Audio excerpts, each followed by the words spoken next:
Hello friend, hope you are well. Welcome to FIN-TRAINICA channel. In this playlist of finance and investing tidbits, the theme of this video is, should overheads be naturally high for large companies? You may have heard this argument that because my company is a large company, the overheads are high and naturally our product prices are high.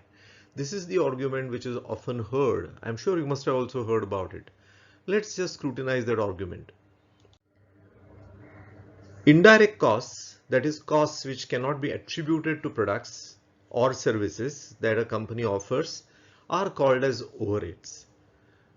Costs can be broadly classified into direct and indirect, and in turn in materials, labor and expenses. While material, labor and expenses which is direct to a product can easily be traced to a product, the indirect material, indirect labor, indirect expenses, which are collectively called as overheads, it's very difficult to attribute them to specific products because by definition they are indirect. You cannot trace them directly to a product.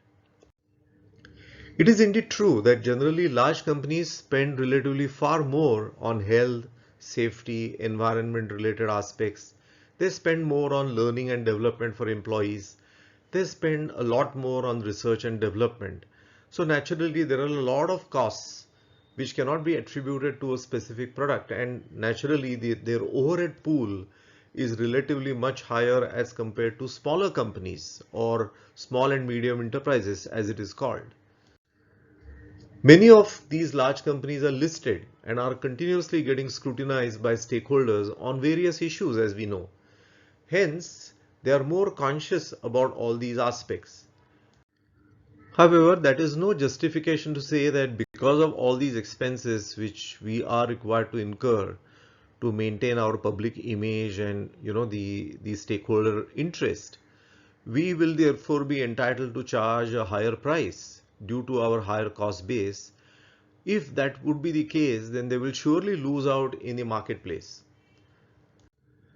Investment in health, safety, environment, cleanliness all improve productivity and avoid unnecessary expenses.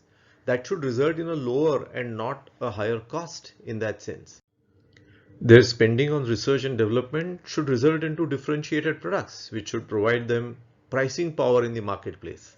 Their spending on learning and development should lead to better productivity of employees and more efficiency as well as innovation.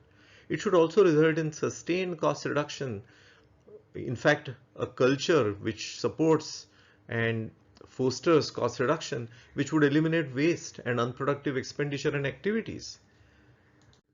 Thus, successful large firms, because of their initiatives which result into larger overheads on one hand, but a much higher productivity and pricing power on the other, are able to improve their profitability, the value proposition of their brands, and their ability to charge higher prices is not just because of overheads being high, it is more because of their differentiated products and the pricing power they command in the marketplace.